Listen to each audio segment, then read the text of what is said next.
Hey guys, welcome back to Break the Mould, episode 5. Today we are very excited. We are joined by the Managing Director of Sandler Training on the South Coast. He's also our business development coach who we've been working with now for pretty close to 2 years. And we're going to talk all about that. But the remarkable Mr. Will Palmer. Will, good to see you. Remarkable. Hello. The one and only. Got a feeling I've peaked early on that one, Josh. Very nice to meet you. Thank you, guys. No, thanks for coming, Will. But look, we've been really excited for this one for a while because, just from to anyone who's watching this who doesn't know you, obviously we've worked together now for a couple of years. I suppose the impact you've had in our business, which has been great, and we will talk about all the great stuff you do with Sandler. But really, what this is all about is I want to step in a time machine with you and go back however many years it is, through the centuries. This is one heck of a TARDIS if we go back that far. But because really what I want to do is I want to find out the Will Palmer I know today, what has Will been through and gone through to kind of get to this point now, etc. So well, where do you think it all starts? I'm really talking about going back in time here. So, well, my mummy met my daddy. But if we kind of miss that bit, and come forward. Well, you've got to remember, I'm very much a child of the 80s, and when I say that, I don't mean born in the 80s. I mean kind of crafted in it. Born a lot earlier than that. So, I went to college in Brighton in the early 80s. So I studied history at what was Brighton Polytechnic at the time. Woo, go Brighton Polytechnic! There's now glamorously why history? That's still my passion. Really? Yeah, I'll give my time again. You look like a history teacher. Well, thank you. You do look like a history teacher. Mr. Palmer at secondary school. Well, I must have told you, but both my parents were teachers. My mother's an English teacher, my father was a geography teacher. So there's possibly something in that. And for a period of time, I genuinely thought of going back and taking my history studies to quite a high level. And still to this day, all the stuff I read outside work, I shouldn't confess to this. I should tell people I spend my life reading business books and management manuals. But no, my passion is still history, very much so. So I studied that in the early 80s, which was a bad time in England, the UK at the time. Really? That was the early Thatcher years. I was unbelievably left-wing at the time. I was massively anti-Thatcher. I was coming out and graduated in 84. Wow. In the heart of the recession. This literally miners' strikes going on all around, riots had just occurred in cities around the UK. Did you stay in Brighton, by the way, when you graduated? Good question. I always wanted to. The best thing that ever happened to me in Brighton, two great things happened to me in Brighton. I spent 3 years living by the sea, which I know Brighton's close to your heart, Josh. Yeah. I mean, what a place! What a place to go to. Where was your go-to on a Friday night? I can't remember. Where would we find Will Palmer dancing? I can't remember the names of them. Well, I ended up the last 2 years was living out in Kemp Town. So, particularly in the last year, literally had a flat on the seafront. Oh, lovely. Basement flat, so as you can imagine, damp beyond words. But I met my future wife there. So Mrs. Palmer. Mrs. Palmer and I met there. She wasn't a Palmer at the time. Mrs. Palmer. For absolute clarity, no, I didn't meet my sister, who became my wife. None of that. So when I entered the job market, it was really tough. Yeah. I mean, unbelievably tough. Employment was in, I think, 3 or 4 million or something at the time. Wow. So I came out of that and took the first job I possibly could do, which was a connection through a family connection. I think a teacher at my mum's school had a husband who had just come out of the merchant fleet and had set up a business doing industrial and marine heat exchangers, of all things. Wow. And I spent the first few months after graduating trying to stay down in Brighton looking for jobs. There weren't any. My wife and I went back. I came from Maidenhead and my wife came from Slough. Yeah. I didn't want to live in Slough. She didn't want to live in Maidenhead. So we kind of split the difference and rented a tiny little flat in Windsor. Wow. Kind of midpoint between the two. And I ended up working for this chap who ran this marine heat exchanger business. He was actually an agent for a heat exchanger business based in the Midlands. And there I was a couple of months after graduating with a history degree, having to go and knock on the doors of marine companies trying to sell them a repair service for heat exchangers. Don't know what the marine industry was. Didn't know what a heat exchanger was. I couldn't have looked more like a, little deer caught in the headlights. Really? But I stuck it out for 2 months. Sorry, for 2 years. That was a slip of the tongue. And the first year of that was working from his garage. Probably the first year and a half from his garage. And then we ended up buying a tiny little unit, or he bought a little unit in a tiny little business park around the corner.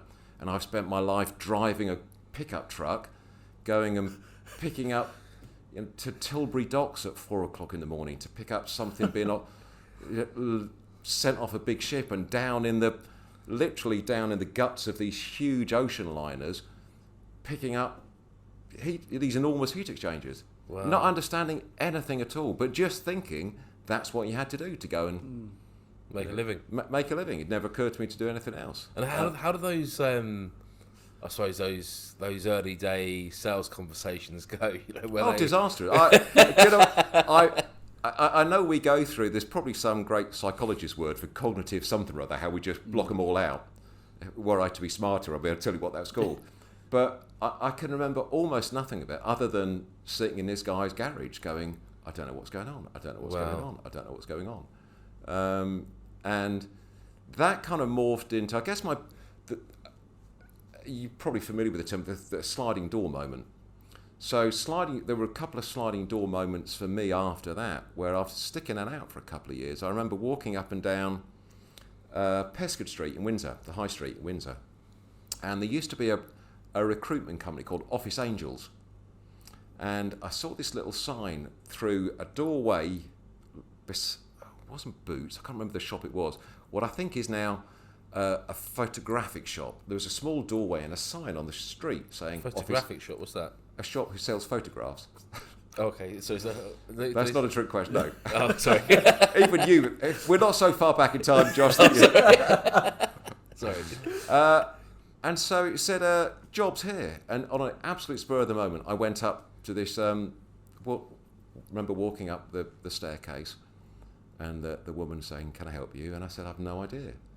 And just sitting down, and she asked what I did, and I said sales, and her ears pricked up and said, oh, we've got some jobs in Richmond. Now, Richmond to Windsor actually isn't that far. There's a direct train line, but to me it sounded like the other side of the world. Yeah. And she said, she said it's in an IT company. I said, what's IT? And she said, oh, they sell computers. And I said, what's a computer? But we're in 1986 now. Is the Amstrad available at that point? Yeah, it is. Yeah. Just. Oh, is that new? Is that state of the art? Not far off. Really? Not far Wow. off. It's really early days. And so it's in the operations department. And I said, well, listen, I'm so desperate to get out of the thing I'm in now. Send me to this, please. So a couple of days later, I rocked up for an interview in Richmond with a company called Compact Computer. Now, the fact that you both are now staring at me blank, Compact Computer were big. Compact. Yeah. They literally were game changing in the world of personal computers. It was them and IBM made personal computers for years. Predate almost at the same time as Dell. They just beat Dell to the market. And I turned up at this building, and it was like a spacecraft. Bear in mind, I'd spent the last 2 years working from, a guy's garage. Yeah. This was space age. It was the doors opened. The carpet was pristine. It was the land of the beautiful people. Everyone just kind of walk around looking so cool and so 80s. The girls had great big things, and the guys all looked really smart. And I just turned up in some scruffy little Next top that I thought was like the hippiest thing going. And my jaw just hit the floor. And I can remember distinctly saying, I've got to work here. It was glass everywhere. Just so not like the work environment. I think it was ahead of its time at the time. And I went for this interview I didn't even know what operations was. It's all to do with the logistics, shipping around of equipment. And I didn't know anything about the company. Didn't get the job. Didn't get the job. And the guy called me up and he said, well, we're not offering you the job. And I said, fine, okay. I'm very disappointed. So I ended up getting a job on Slough Industrial Estate. Because again, now need money. And it was for some, again, just an office-based operational job for making auto parts. And I hated that within the first hour. Really? So my second sliding door moment was I decided I was going to pick the phone up to the back at Compaq, which with hindsight was probably the ballsiest thing I've ever done in my working career, because I called the guy up and I remember his name was Mark Huber. Mark, if you're listening, thank you. And I said, Mark, I think you've made a mistake. I really want to join there. And then Mark said, listen, we turned you away from the job because we thought you were overqualified. We literally wanted a graduate, and we worried that because you've been working for 2 years, you'll get bored with the job. And I said, no, I really want the job, Mark. I really want it. I didn't say I really want it because I want to work in your beautiful office, but that was the subplot. Yeah. You know, with the beautiful people. And he said, listen, we'll do this. The next time we got a position, because we're growing really fast, next time an operations position becomes available, we'll let you know. So, about 3 months later, the phone rang again, at home, and it was Mark. At home, of course it was at home. There's no like there was anywhere else in those days. Dring, dring. Those cups with a string in the middle. Just like, that's right. I was holding what at the end. And he said, look, we got the position again. Would you like it? I said, of course I would like it. So it was December the 15th, 1986. December the 15th, 1986, I remember. I went to work at Compaq. Wow. And that's when life really changed for me, because it was IT. For 2 years I stayed there within the operations team. There was only 3 of us there, and it was just silly hours. When you say silly, can you explain that a bit more? Yeah, because this is all to do with the grounding in terms of great perspective. So I would work there. I'd have to get to Richmond for 8 o'clock, which was an hour on a train. So it meant leaving home in Windsor about 6:30. Then we bought a little brown Fiesta, Fifi the Fiesta we bought. And Anne was driving that. She was working over in Slough at the time, again, just taking whatever work we could get. So I needed that, because then my job at the end of the working day was I then had to drive from the office in Richmond back over to the airport at Slough, at Heathrow, where Compaq had their storehouse, because that's where all the stuff landed from America. So I would then, at the end of every working day, have to take all the orders. The orders were being called in from our dealers all over the country, handwritten out. I can picture them now, orange bits of paper. And I then had to take all those over to the airport every night, help pick and pack all the boxes to ship the next day. So Anne then had to start taking the bus. Even though we were only about 3 miles from Slough, it took Anne about an hour and a half. This bus went literally round the houses to get there. So I was working like 17-hour days. Think, well, this isn't the glamorous life. I wanted the life where where the doors did that. But the team really grew fast, because Compaq was massively successful. I was one of the first 20 people in the door. So it was effectively a startup. Compaq ended up as the biggest, one of the biggest corporations on the planet. But I was very, very early days into Compaq in the UK, and it's the first place in Europe, Compaq in Europe. And I think that's really what sparked off the love of new young companies. Because I stayed at Compaq for 5 years, so ended up spending the first 2.5 years of that within this massively fast-growing operations department, ended up running a team of 15 within that, and then was offered the job to jump over into sales. So I was still 24, 25. Did you want to jump into sales? I did, desperately, yeah. Because was that because you kind of, I suppose, hit the ceiling in terms of potential? No, just because I saw the glamour. It was such a glamorous role. What did the glamour look like back then? A 316 BMW, a white. Really? They all drove 316 white BMWs, and wore a suit and a tie, and kind of swanned around, and they were like the gods of the universe. But I just wanted to be that. You know, it was massively aspirational. It wasn't so much the money I wanted. I just wanted to be them and have their glamorous lifestyle. They were like film stars to me.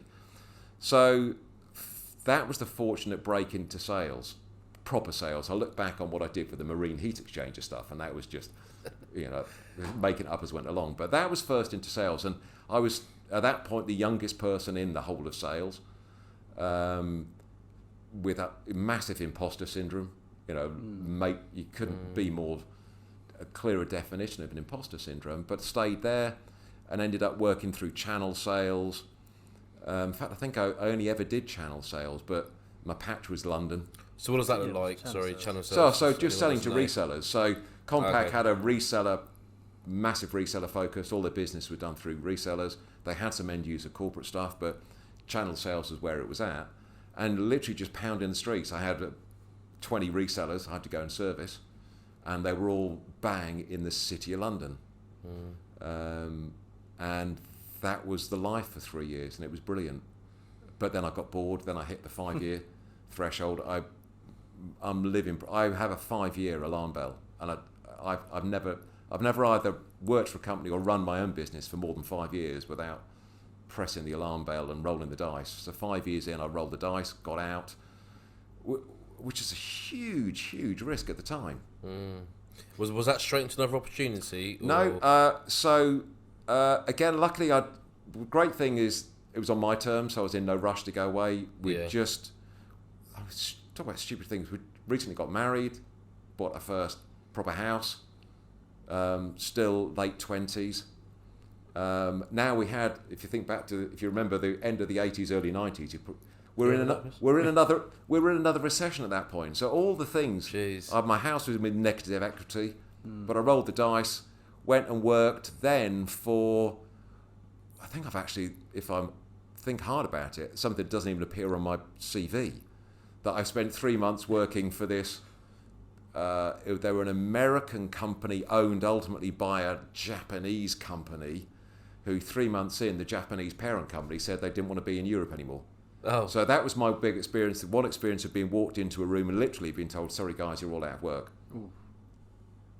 And I remember we got a tiny severance package, and I spent it all by jumping on a plane. And my wife was over in the States doing some work. She was then working for a tech business. I remember just going and cashing the money and getting a flight to America and spending a couple of weeks in California with her. So then, that then bounced me into a company called Madge Networks, who were a pre-IPO networking company in the UK. So they were unusual for the tech business. They were probably a UK business. And did you find that business? Did you job opening? Job opening, and met the guy there. They ended up being, my best buddy for life. Nice. Who now works with me here at Sandler. We bonded over an interview. He was involved in the interview process. No way, interviewing you? Yeah. Just because it was tiny. So the sales director interviewed me. He got on with me quite well. He said, before you join, you might as well meet the other sales guy who's going to now ask you a whole part of interview questions. Turns out he was a Leeds fan. I was a Leeds fan. We sat there for 2 hours talking about Leeds. Ricky Wilkinson. Ricky Boy Wilkinson. Sales director walked back in and said, what do you reckon? And Rick said, it seems okay. We've been talking in detail about stuff. So anyway, spent 5 years there. So I spent 5 years at Madge Networks, saw them through an IPO. That was my first exposure to sales management. So I started in channel sales there. Again, massively successful, grew really fast. Had an unbelievably talented set of guys working with me, who subsequently went on to do phenomenal stuff. Guys who are now VPs of Cisco, were all part of our team. So at the time I knew they were good. I didn't know quite how brilliant this team was. So that was some really hardcore early management experience for me. 5 years, my self-destruct button went again. Had to go and change. The little alarm bell went off. So I then got poached into what I think, with hindsight, was great experience. What really was my worst year of working, which is I got... Oh, was it? I got poached into Cisco. Yeah, you I said. got absolutely done for a kipper because one of the guys that worked for me was brilliant. Well, in fact, a couple of guys were outstandingly brilliant. And Cisco wanted to poach him from me because he was stealing business from a massive account of theirs. So they tried to poach him, but he wouldn't. He wouldn't go because I kept convincing him to stay at Madge where we were. So then this is how good Cisco were. So Cisco then thought laterally. So they thought, we can't get him. We'll go to his boss. So they came to me and blew so much smoke at me, saying, "Well, we need you. We need you. We need you. You're brilliant. You're perfect for this." They had they just landed Lloyds Bank as their largest account in Europe, and they'd sold them a network that didn't work, and they knew it didn't work. And the sales guy had made so much money selling it, he'd packed his bags and gone. But they needed a warm body in the seat, and they just suckered me into it. So I walked into an absolute crapstorm of Lloyds Bank screaming left, right and centre because they just spent a fortune on a network that didn't work. Cisco couldn't make it work, and they just needed a punch bag, and I was that punch bag for what was that like for you emotionally? Like Oh. when we say punch bag, like how bad was it? Oh, I've thrown out the building. Really? Yeah, however you say it like that. That cracks me up. Yeah, literally escorted off the premises. I was dumped on from what was Lloyd's, and there were some nasty characters around the place there. Yeah, Lloyd's. Some really were some vicious people in the networking area. Careful for legal reasons. Be careful. Yeah, I understand. But they were notorious in the industry. So do you think that gave you like a thicker skin, that job? Because like a year to be a puncher is a long time. I don't think it did. I don't think it gave me a thicker skin. I think it did teach me the lesson that politics are always in play. Yeah. And never to underestimate how much politics are in play. We can choose to ignore it inside our customers and clients, but it's always there. And the realization that people will say stuff to your face, and I don't think this happens that much. It's certainly, but it's more prevalent in the large enterprise accounts where everyone's kind of in a political arm wrestle with each other. But I was just being moved around the chessboard like a pawn, and I didn't realise it. I literally didn't realise it. So, it was. I think with hindsight, it was probably making me ill. Really? I had made about 6 months in. I decided to go, but one of the big life lessons I learned was that all with stress? Yeah, hugely stressful, and doing things that I didn't feel comfortable doing. I was having to entertain people in the city, and then get on a train after drunk from you've been out boozing all, and I hated it. I just hated it. It wasn't me. Didn't feel natural. Everything about it I didn't feel right. But stupidly, in my head, I told myself I ought to stay there for a year. So for the last 6 months, I was kind of ticking down every single day, but the advice I always give people now is if you know it's not right, just for the love of everything, just go. So I think I've kind of created this vision in my head that somehow people would say thank you for sticking it out for a year. Bonkers. What I did do then is I made what was either A, the riskiest move of my life, or B, the sliding door moment that really transformed my life was, bear in mind, I could have just changed job inside Cisco. That was the logical thing to do. I was getting no pressure from a sales side because, again, the realization was that no one actually expected me to sell anything to Lloyds. No one told me this. But it was only after sitting in about 19 sales meetings, where watching everyone else getting beaten up, and no one said a word to me as my numbers were 0, 0, 0, 0. Why is no one beating up on me? And then, if the old saying, if you can't figure out who the patsy is in the room, then you're the patsy. Well, everyone else was kind of giggling behind my back. Oh, here's Will, Lloyds Bank. Can't believe he did it. Oh, no. So I then approached a recruitment guy who put me forward for a position with a company called Foundry Networks. And Foundry were pre-IPO. They had one guy in Europe at the time.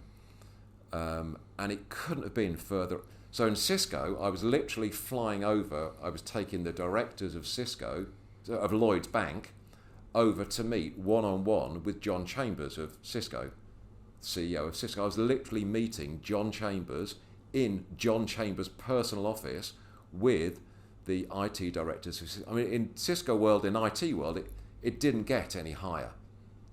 I mean, really, if you were after a position for kudos, you were off the scale sitting in a one-to-one with John Chambers. I decided I was going to self-destruct on that and go to a pre-IPO startup. And I ended up at Foundry Networks, who worked in Sunnyvale in California behind a Baker's. They had a Baker's on one side and a gas station on the other. And I thought, 6 months ago, I was sitting in the glass palace of Cisco HQ, just literally a couple of miles down the road. And that took some getting used to. What did they do, sorry, Foundry Networks? They were a gigabit Ethernet company, so real leading edge technology, but with an absolutely inspirational CEO. The CEO, guy called Bobby Johnson, passed away a few years ago, but Bobby had already made his first $500 million on his previous company. Off the scale bonkers in terms of how hard he drove you, but Foundry Networks is what made me. Really? In terms of forging me into understand. I literally didn't take a day off work for the first year and a half. And that includes weekends. You work in back-to-back days, UK time and West Coast America time. Had a phenomenally close relationship. Was lucky enough to get plugged together, hired almost exactly the same time as a technical guy. So me and him formed a brilliant team going around UK and Northern Europe, winning some landmark deals, and then going through the IPO. And the IPO was the most successful IPO in NASDAQ history at the time. And because when I joined them, I negotiated very well on stock. Yeah. I had a significant equity event on the back end of that. Was it life-changing? Yeah, life-changing. So, you know, and was it instantly life-changing, or did it kind of no? Because good question. On the day, I remember the day we went public. This is how bizarre it was. The day we went public, I was actually in hospital with meningitis. Really? Oh, yeah. Not the bad. There's a really bad. I think viral meningitis gets inside your brain and kills you. I had the one that just gets in your back. Oh, okay.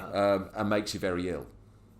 And the day we were going public, I was started off at home. It makes you sensitive to light. It's like someone's shining a laser into your brain.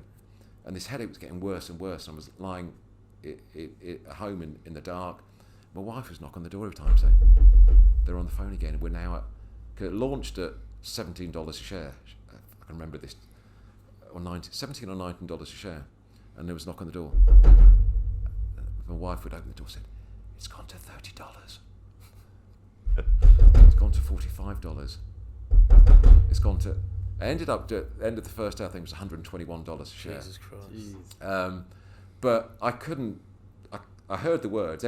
Anyway, ambulance came, went to the hospital, had meningitis. Went to the hospital smiling away. Smiling away. But because there were options... me. I couldn't exercise the options for about a year. So they're not vested yet? Yeah, they weren't fully vested. And then you're locked in because you just can't get hold of them. So about 18 months after we went public, share price was becoming... Now we're into the crash of the early 2000s. So the stock price was going up and down all over the shop. So I was watching my net worth go up and down. And in the end, I just had too much of this roller coaster. So I left. Sold everything I could and just bailed out.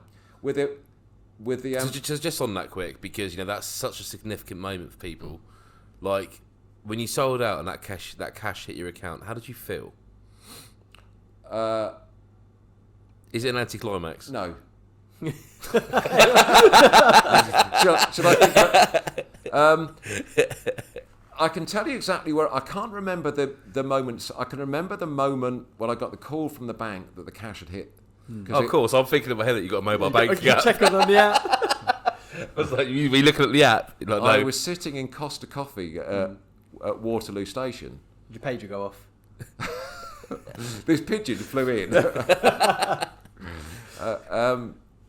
And it was the bank saying, just, because you get,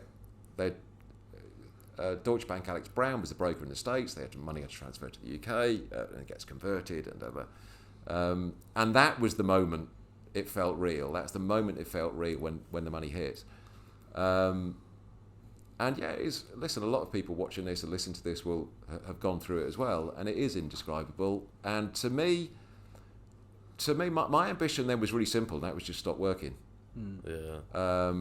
And the sum of money was significant, but it allowed me to. The greatest thing I had, Josh, was I had it at a young age. So I was 37. 37 at the time, yeah. I was 37 and decided. Still young. Yeah. That's really funny. Yeah, thank you. And I got about 2 years into not working, and a couple of things. What you got to understand, 37, all your buddies are still working. Yeah. So you got no one to play with.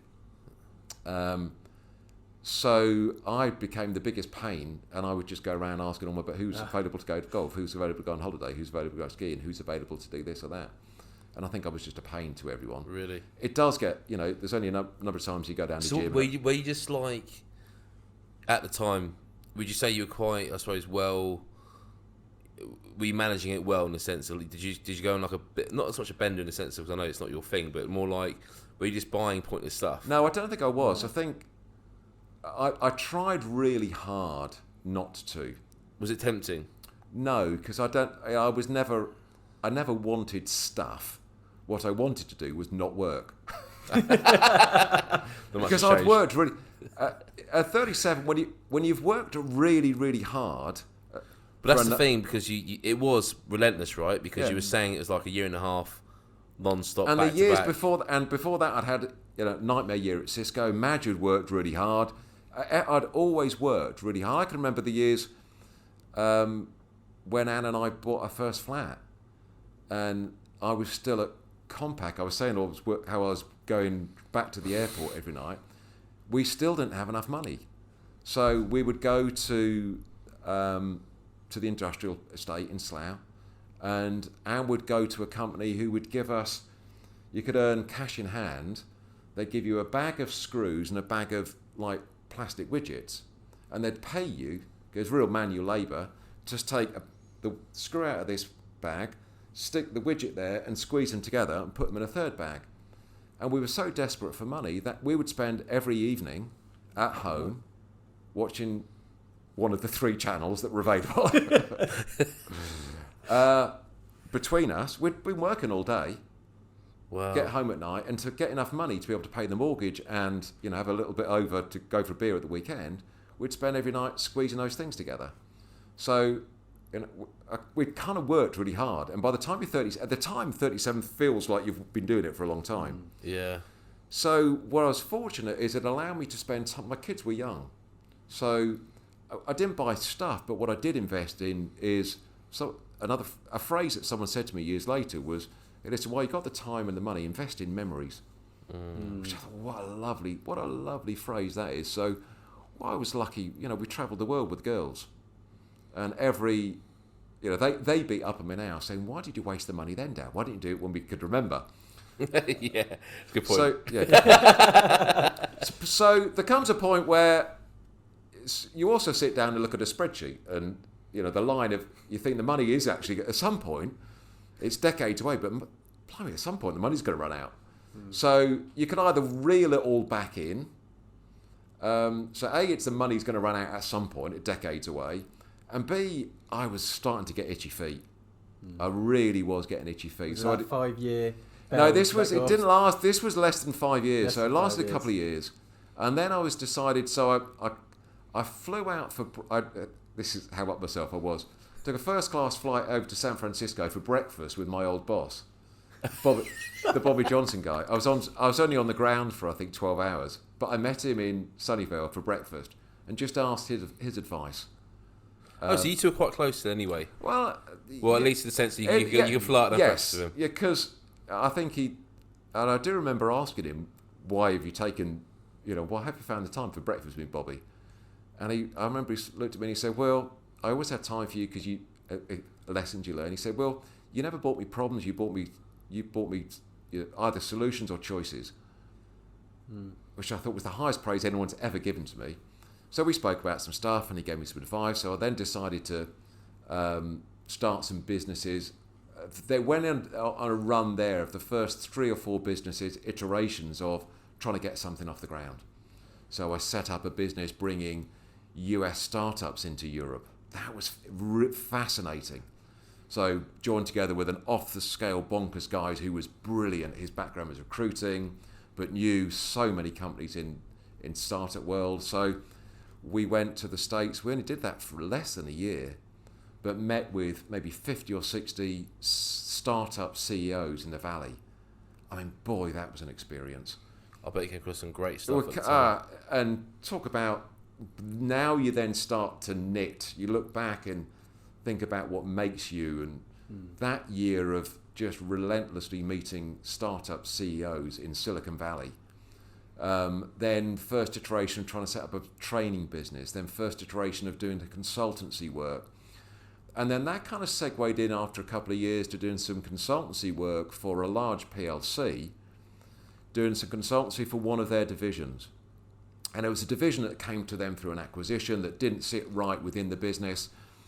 I knew the chairman of the PLC was a personal friend, a very, very good personal friend of mine as well.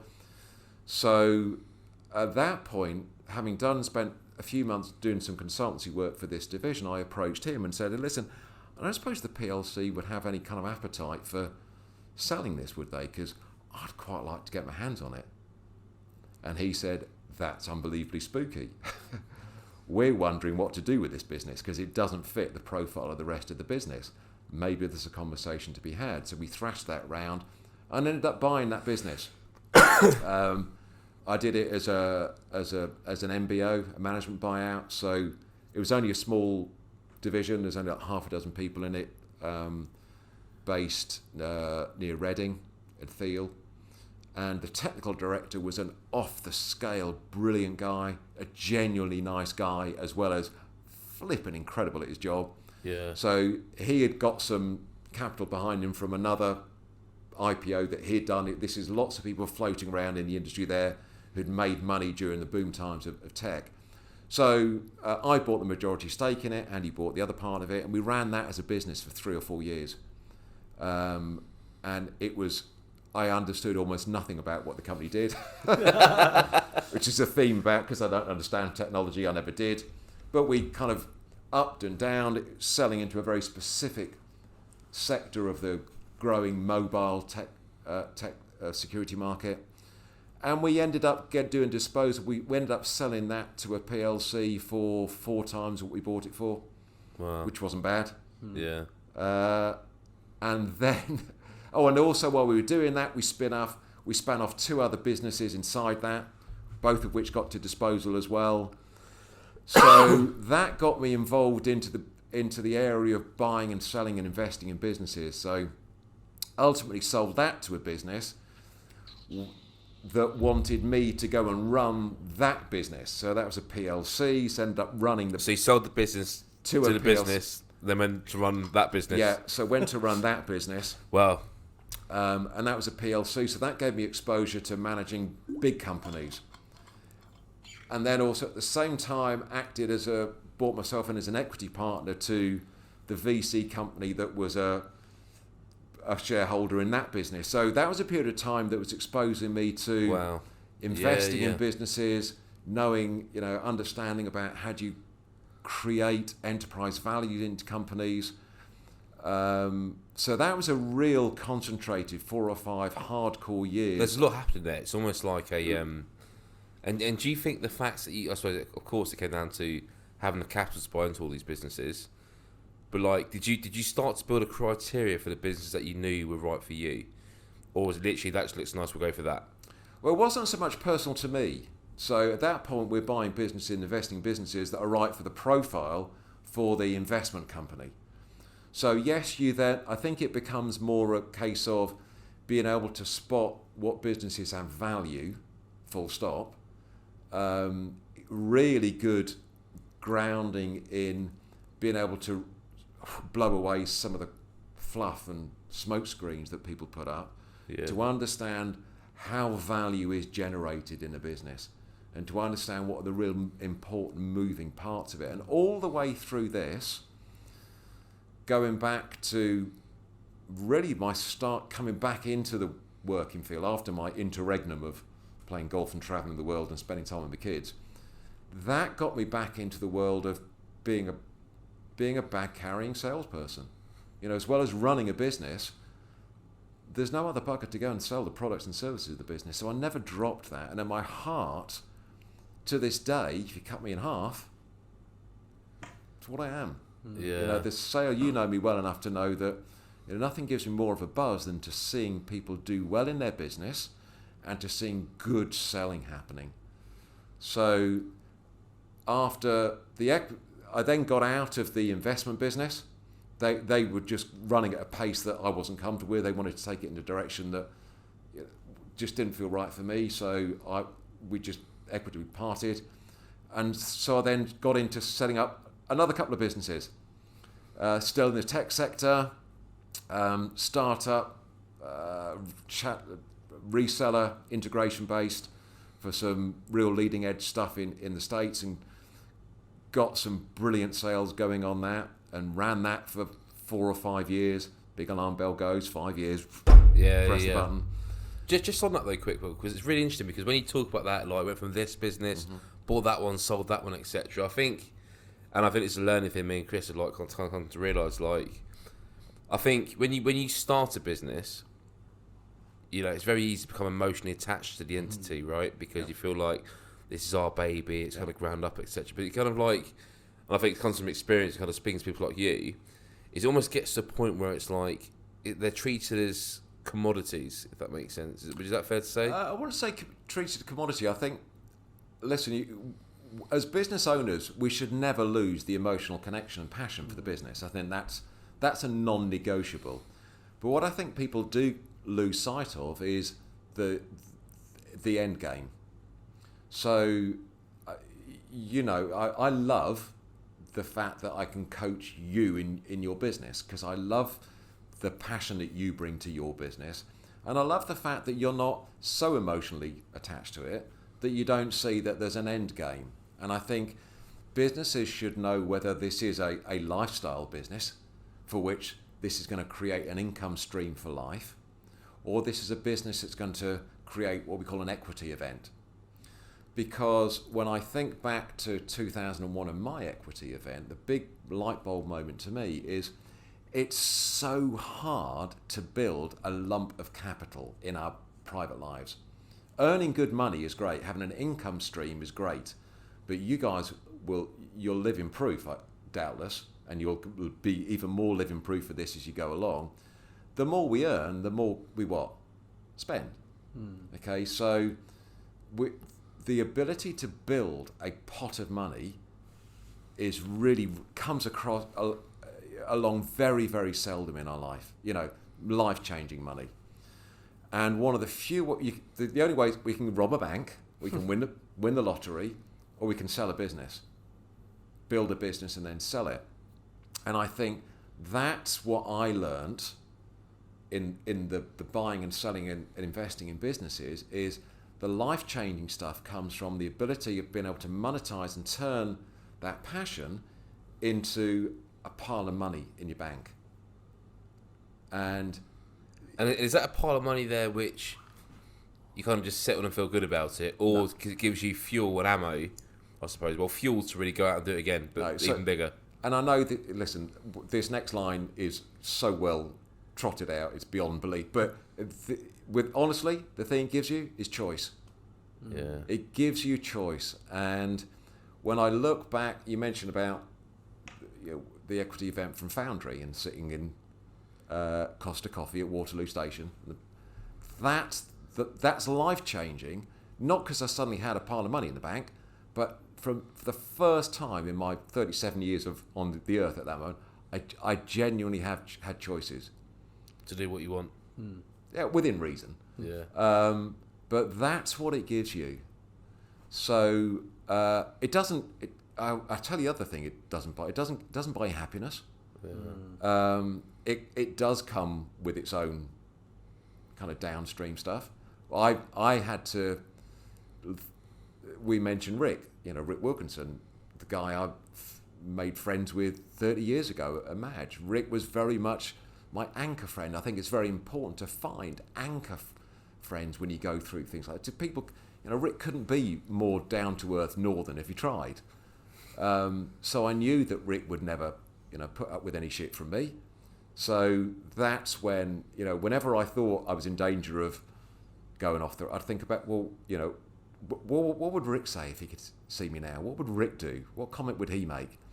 So I think I was very fortunate we were grounded in people like that. But at the same time, we're surrounded by aspirational people.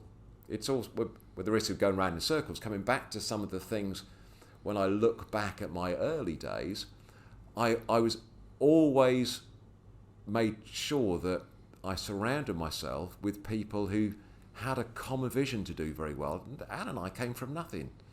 Anne was brought up on a council estate in Slough. I was brought up by two teachers who came from nothing. So we always had those aspirations to go and do stuff, and we felt comfortable being around people that shared those aspirations. And when I look back now, I don't think we consciously shed people that didn't share those aspirations in terms of, I don't think we ever picked the phone up and said we don't want to see you anymore, but we kind of distanced ourselves, and then this ecosystem of friends you have all share the same kind of vision and help pull you up. So whenever, I don't speak about this very often, but when people do ask, people of your kind of age group who do ask my opinion on this, I think that's one of a really key thing to do. Yeah. Find people that inject the energy into you. We've gone off tangent a bit there. No, that's really good. But really good. I think that's an absolute passion of mine as well. And I say that, I look at as you know, you both have been extremely kind. You've been very helpful to my daughters who are kind of your age. You've given them some advice and stuff. And I always tell them exactly the same thing. Make sure that you surround yourself with people who are going to pull you up, not pull you down. Yeah, yeah. It's fascinating, isn't it? Because also I think, we spoke this before. What you said there about, pick up the phone and say, right, I'm not seeing you anymore. It's amazing how life, I suppose, sometimes, and maybe it's just, when you're moving at such a pace and you end up, I suppose, naturally surrounding yourselves with people like that, all the people who do kind of pull you downstream naturally kind of fade away anyway. And I think it's just based on kind of how you start navigating the world when you make decisions, right? Yeah. When you, so obviously we've had the exit, you've had a couple of years, etc. So I know obviously you're watching it go down over decades, like, right, at least do something. You bought the businesses, which sounds to me so exciting, that bit. Because to be dipping in and out of all these companies, and I completely understand what you're saying about choices, because I think being able to wake up in the morning and say, like, I could go buy that business, then and being able to put an offer in, do it, it's all yours. You don't have to go find the debt from somewhere else, etc. But like, why did you stop that? Like, is it too much work? What is it like what made you? Because the thing is, when you buy those businesses and you're flipping them on for 4 times more, that's a pretty healthy business model, right? Like, of course, I suppose it has to be tactical, has to be strategic, I suppose it has to be calculated in some sense. But why move on from that? Back onto the. I have a threshold of boredom. Oh, is that what it is? 5-year rule, was it? It is. That was actually, again, that was another 4 or 5 year. And it was almost sound blasé, but it kind of got to the been there, done it kind of phase. Okay. And then another sliding door moment, got involved with a conversation with a very good friend of ours, godmother to our kids, massively successful in the tech sector, ran a brilliantly successful software business, started talking to me about one of her mentors who ran a coaching business. Ooh, coaching. And I remembered, just as a throwaway, you may have heard me say, in the early 2000s, one of the first businesses I tried to get off the ground was a sales training business. And I did that so wrong. I mean, I did everything textbook, everything you could have done wrong. But there was a kind of burning need to go and try that. So I met this guy, got on, really lovely guy, really smart guy. He ran a coaching business. So I did that for about a year with him.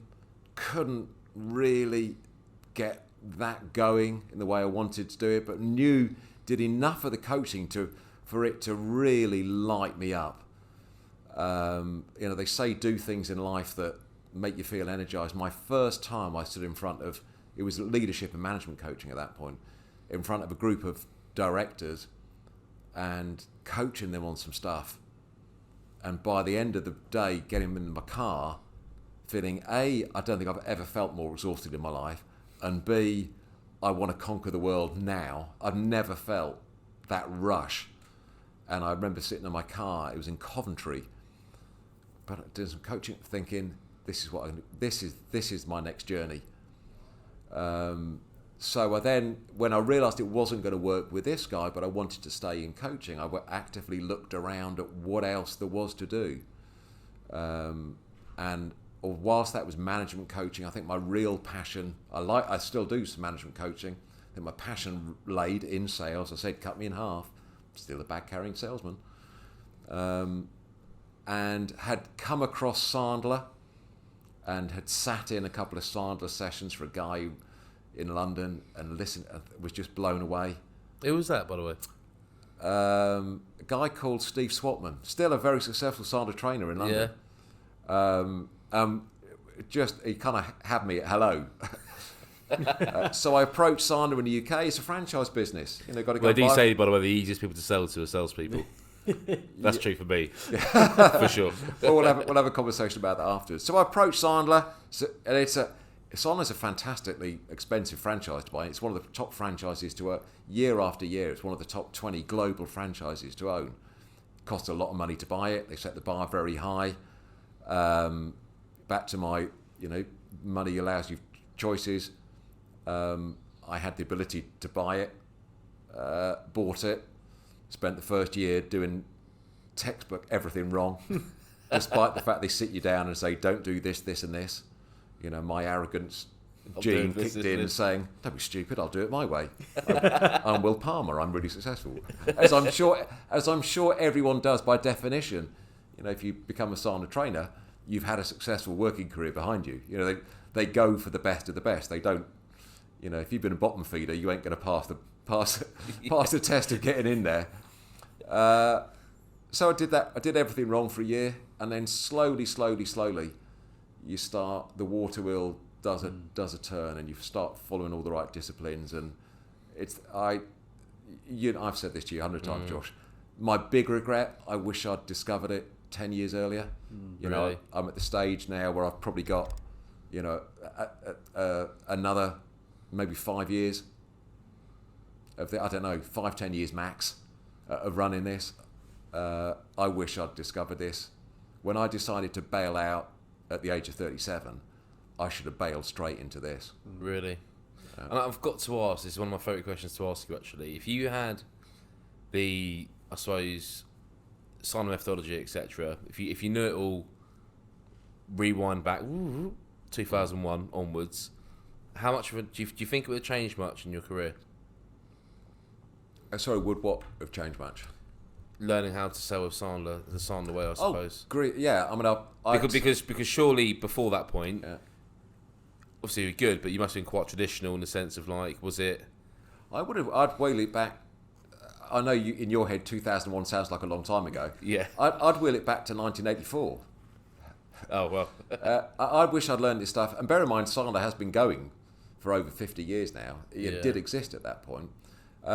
Without question. Absolutely would have. It would. The irony is, I probably never would have. I would have become a better salesperson, but I probably wouldn't have got into the world of running my own businesses and stuff. Yeah. I think I would have ended up being sucked up into some great big global corporate role where I ran sales for some nameless company and earned a very good salary, but never saw my family, travelled the world, for sure. become that grumpy old git who You Come. just try to imagine that. So But it's interesting that because, and I think I love that story. You know, it's a fascinating story because, like, just going through the turbulence of that work, working all those hours, going through all of that. But what I really want to do, because this is where I really want to tie into today, like knowing all of that and how hard you worked to that point, obviously retiring at 37, etc. Fast forward to today and how, I suppose, how the workplace is today, things after the pandemic, the whole hybrid working, etc. Not promoting that hustle culture, which is like work every hour that God gives you, that kind of thing. Now, do you feel like you can still reach those levels of success without that? Without the... Did you see where I'm going? yeah, I think you can without. I do adhere to the work smarter, not harder school of thought. I've got to be honest with you. I do have some concerns about the whole working from home culture in what that deprives you of. Yeah. In terms of working with people. And I have the good fortune of I meet lots of businesses.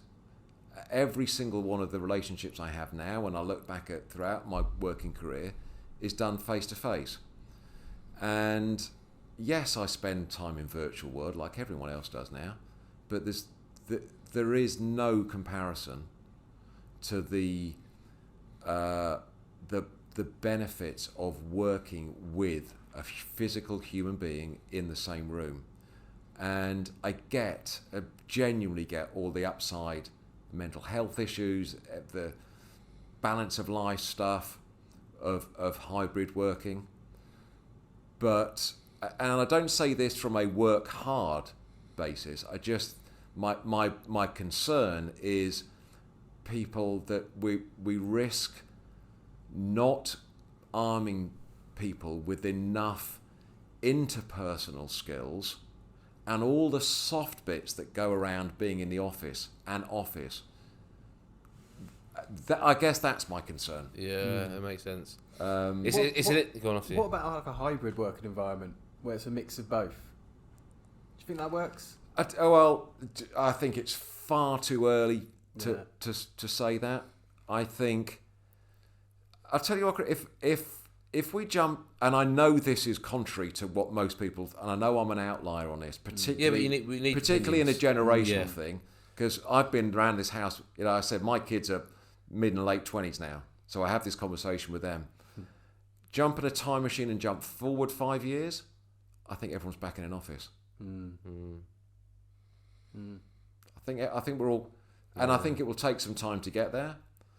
But in the same way, I remember the point where everyone said that airline travel was good. We wouldn't travel. We wouldn't go around the world and see customers because the first time you could do everything. This isn't the first time we've been able to do remote working, right? You do know that 20 years ago we could do video conferencing and stuff, and video conferencing was going to be the death knell of salespeople. No one would ever want to travel, and that lasted about a year until everyone's realised, well, it's not the same. It's not the same. And lo and behold, salespeople started travelling again. Business people travelled. So part of me thinks that it's just a phase.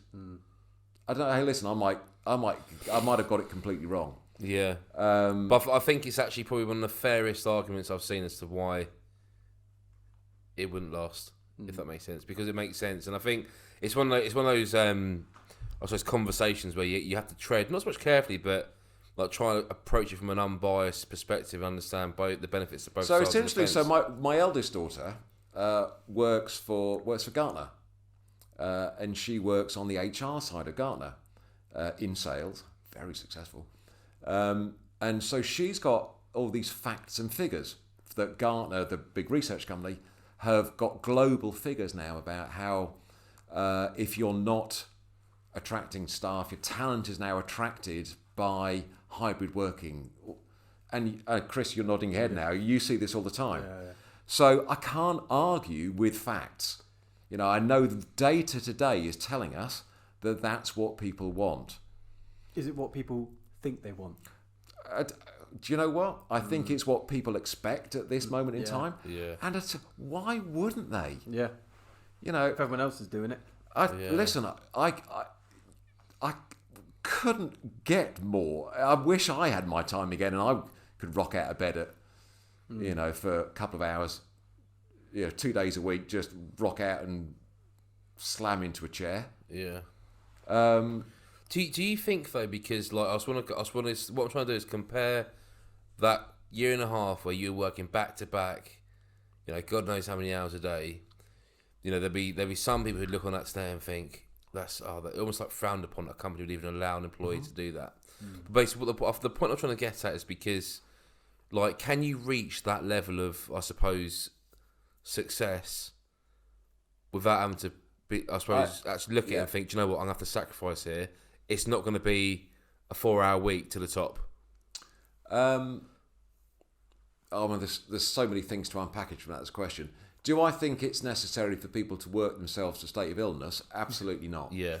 But I think the recognition. Listen, I couldn't be more supportive and more delighted about the fact that we can speak about mental health now. Yeah. That is such a big thing.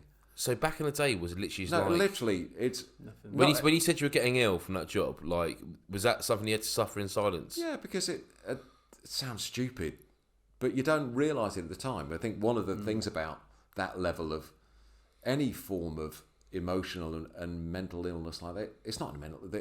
That sounds like it's minimising mental illness, but so mental fatigue. Yeah, it is. It is. Fatigue's a great word to describe it, Chris. And I think that one of the definitions of mental fatigue is that you're so tired you don't see it. Yeah, woods and trees and trees and it's woods. almost like you're on operating, but like it's like a camera rolling without any filming it. I suppose. I don't know. I think I'll answer your question in a different way, Josh, which is I think if you're going to aspire to that level of success, do you have to buy into the fact that there's going to be sacrifices in your life? Absolutely. Now, do I think the sacrifices are the same that I made? Possibly not. But we all ride on the shoulders of giants. What I thought at the time, and I look back and think I was working really hard. My parents would have looked at me and said, God, you're lucky how little you have to work, Will. It was years later, in fact, it was only a few years before my mum passed away, I found out my dad, who was a lecturer, I found out my dad would lecture all day and then come round and do he had a second job working for a butcher delivering meat. You didn't know? Yeah, and I didn't know that. Wow. And that's what he did. So he was working 2 jobs, and then he was working a 3rd job because then he went and lectured at a college in the evening as well. So it's just what people did, and then it's what I did, and it gets better, and each generation kind of gets its own kind of benchmark, and bar, but a realisation that something has to give, and if the sacrifice doesn't have to be that I'm going to work 18 hours a day. I don't mean that, but it might mean, hey, listen, at sometimes when everyone's rocking off to go partying, I'm not going to do that because I've got to get up tomorrow morning and give a presentation to a client. It might be as minimal as that. Yeah. But I think it's naive and not fair to people to expect to set the aspiration that, hey, listen, just sit back and everyone's going to deliver everything on a plate to you guys. Everything's going to be fine, because it's not. Yeah. And I think just, I suppose, as a last question, looking back, and by the way, this has been a brilliant podcast, really good. And thank you for, I suppose, the honesty in going into kind of like, I suppose, the realities of like what it was actually like. But also, I think one thing I just want to, I suppose, part ways with, like, if you could once again get in that time machine, go back to 1986, sorry. And what would you, if you could tap yourself on the shoulder, wherever it's, those heat exchanges, wherever they were, or, You know, it's walking through the doors at Compaq. Maybe let's take that for example. We walk through the doors at Compaq. Older Will Palmer taps younger Will Palmer on the shoulder. What are we saying to him? I'd say, Will, make sure you keep stretching all the sport you do. Honestly, my one piece of advice I give people when they're of your age is stretch more. I've had 4 back operations. My back is shot to pieces. Yeah. And the reason for that is I used to play lots of sport, and it never occurred to us that you had to stretch. It never occurred to you that your body gets old, and it never occurs to you that stuff stops working inside your body. You know, physiologically, your body changes. So the one piece, it sounds stupid, but that remains the one piece of advice Really? is stretch. Stretch. What would you say professionally? Stretch. Stretch. Stretch before work. If I was really smart, I'd be able to segue that with, hey, don't forget to stretch yourself. You know. What would I say to myself? I'd say to myself, it's a bloody long game. That every month that goes by in your working career when you're in your 20s feels like an eternity. I can't deny the reality. It is a long time, but it's a long blinking game. So don't rush anything.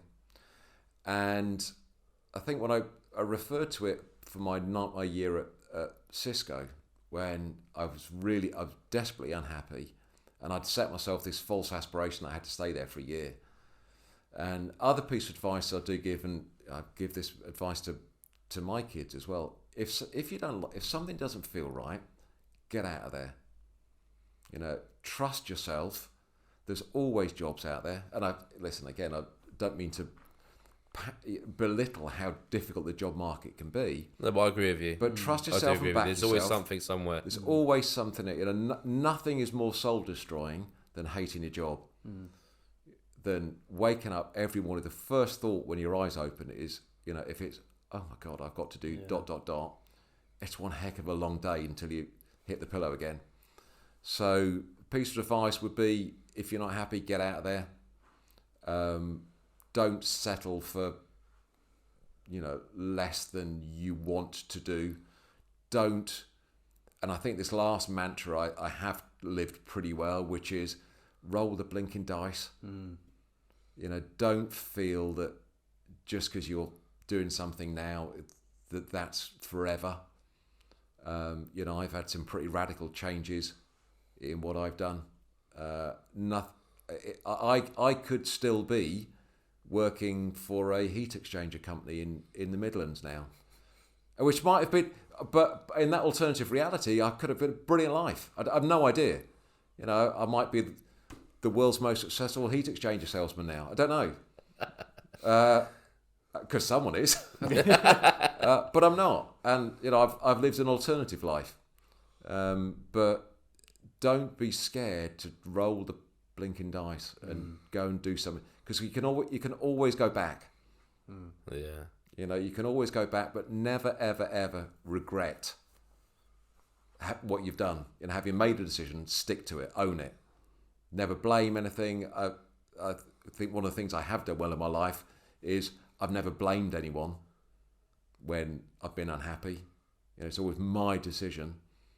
Or in fact, no, that's not true, actually. The risk of sounding really kind of gushing. I've been very fortunate. I've met a brilliant life partner very early on.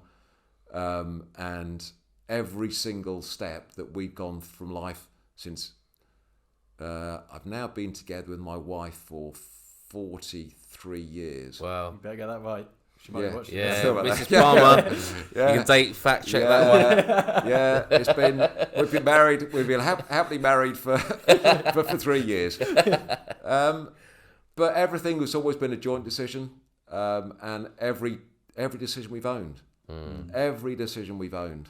I think that's huge about the whole life partner thing as well, because like some of the decisions that you've had to make and some of the stuff you've done, there probably were times where you couldn't spend as much time at home or in person. And Josh, there've been times when, as a result of those decisions, you know, we've relied upon Anne's salary. Yeah. Back in the 90s, there were many times when Anne was, you know, the wage owner that was bring it, because she was in IT tech sales, and it was Was her, she good at sales? she was brilliant. She ended up running her own, but she had a Mrs. Palmer. she ran a telemarketing business, IT telemarketing business, as our last role that she did. But the fact that she was earning the money gave me the flexibility to make some of the riskier decisions. So she had a less risk. Her risk profile wasn't the same as mine, which was a perfect blend, because she could bring the money in while I took the risk. Yeah. That's Life, amazing. It's a funny old chestnut. Yeah. Well, guys, look, what an episode. What an episode. There's so much in there. And, so for those of you, obviously, who listen to Will's story, if you're based in Southampton, can you give a bit of rundown? I'll tell you what, listen to Will quick. Will, do you mind, I suppose, anyone who's watching this who, might own a business locally to Southampton, maybe you've got some entrepreneurs coming up, can you just explain a little bit about what you're doing right now in terms of anyone wants support from you? Because I can vouch for Will. When me and Chris first started working with Will, it was literally me and Chris in an office upstairs. Funny enough, the first engagement I had with Will, we were so skeptical, weren't we? We were like, I can't believe we're doing this. And to the point where I actually said to Will, I said, Will, look, and Will said to me, he said, I'll give you a 6-month clause. It's a 12-month agreement to join his mastery program. So they'll give you a 6-month clause. If you're not happy or you've not got full value by month 6, you can leave. No questions asked. And that was now 2 years ago. And we haven't looked back. Gone from a team of 2 now to 12, about to go to 15. Yeah. Will knows he's always put a massive, massive contribution of that towards the training we got from you. It's been life-changing, really. So, Will, do you mind giving a bit of a spiel to these guys, and just in terms of who you are? First of all, what I obviously haven't taught you is basic mathematics, because it was actually 3.5 years ago we started working together. Was it really? Yeah. Was it seriously 3.5 years ago? Don't worry about it. Oh my God! Yes, Of course it was. 2019. My God. Oh my God! Don't worry. Time So flies, October, mate. so it was Well, October 3.5 years, you need out the 5 year mark, aren't we? That's right. Yeah, see, we're being us We're off now. So October 2019. Yeah, don't worry. Don't do the my maths. God. It is. Anyway, Excuse me, 3.5 years. 3.5 of the happiest years of my life. Yeah. So listen, you know, Josh, I've got the fortunate position. I get to meet some great business owners and sales leaders around the area. So my training centre is here in Southampton. I tend to work with people who own businesses anywhere between kind of Bournemouth and Portsmouth, who have some challenges and issues with their sales and business development functions. They might be frustrated that they're not getting in front of enough of the right quality prospects because their kind of lead generation engine isn't working consistently. Or they might be worried that they or their sales staff are that middle part of the sales engagement, the qualification, that they're just wasting too much time and effort going round and spinning wheels with people who, with hindsight, were never going to buy from them, but they just don't know the questions to ask and don't have a process to qualify prospects properly. Or it might be the very back end of that sales process. So I work with businesses who, are quite good at finding clients, prospects. They're quite good at speaking to them, but actually getting them over the line and getting them to do business with them just feels like an arm wrestle. That they get beaten up on price, they're getting questioned on fees, they want to begin more discount, and who get frustrated and possibly angry that they get into that arm wrestle. So I tend to work with people who suffer from some of those pains and challenges, and I work with them either to address a specific part of that sales process or to build an end-to-end sales process that's bespoke and right for those people. So I work with people either, some clients want me to go in and work in-house with them. So the majority of my work is probably building bespoke sales programs for people who run who have a sales function in-house. The other part of my business, which is more of a public-facing one, is smaller business owners who maybe don't have a sales team, but do have responsibility themselves for selling the products and services of the business. So that's where you and I first met, where Chris was doing the clever bit, Chris, and you were doing Nothing's changed. You were doing the falling off a log bit, Josh. Trying to find clients. And I remember when we first met, you thought you were pretty good at it, right? I thought it was brilliant. I thought I was amazing. Yeah. You know, session one. Session one, day one. And listen, working with me is not easy. There's no point in me being brought into a business and saying, hey, listen, guys, I think you're doing a great job, when you're not. So that's how I tend to engage with people. And so if anyone wants to kind of, I suppose, get sheep dipped into, I suppose, just understanding a bit more about what it's all about, you know, probably without the financial commitment to begin with, because, you know, like all these things, maybe there's people watching this who are a bit sceptical like I was. You know, is there any way they can kind of, I suppose, experience what's going on with you, with Sandler? So I think one of the ways that I've found to expose people to it is I run it's almost most month. I think that this year it is going to be every month. Every month I run either a masterclass or a workshop. That's it's a complimentary. I don't charge anyone to come along to it. They're usually at the Ocean Village Innovation Centre, and it's just 2.5 hours of me talking through what a sales process looks like. So we talk about Sandler, we talk about the importance of having a methodology to follow through. We speak about some of the why people do business with you at all. So we speak about the psychology of buying. And that's always an interesting conversation, because from my experience, people don't buy our products and services for the reasons that we think people do. And that's you guys are living proof of that. That's something of a revelation. So in that 2.5 hour session, it gives people a good chance to see me, because to be invited into someone's business, I never underestimate the privilege of being invited into someone's business. So people need to feel comfortable that I'm the kind of person that they would let free around their company. So it's a good chance for people to see that, see whether the way I talk about sales and business development and some of the processes and methodologies that should be in place, whether they think that sounds right for their world. Yeah. And it also gives me a chance to qualify people out from my perspective. You know, I'm in the fortunate position, we spoke about choice a while ago. If I don't think that I can work with someone, or I don't think that I would want to work with them, that's a great way for me to weed that out. I'm in a fortunate position. I do business with people I want to do business with. If I don't think I can help them, or I don't think I'm going to enjoy working with them, sorry, it's a no from me. That's great. Well, guys, if you want, before committing to one of those workshops, if you want to go, you know, you more than well drop me an email to ask you what it's been like, etc. But if not, we'll publish a link below, a link in the comments, just in terms of when you can actually click through and find out what the next workshops are. But Will, it's been an absolute pleasure having you on today. You know, it's interviews like this, I think, that it's the whole reason we set this podcast like that. They're the golden nuggets we want. So thank you for that. You're welcome. And to everyone watching at home, we'll see you next week. Cheers, guys. Thanks, Dan.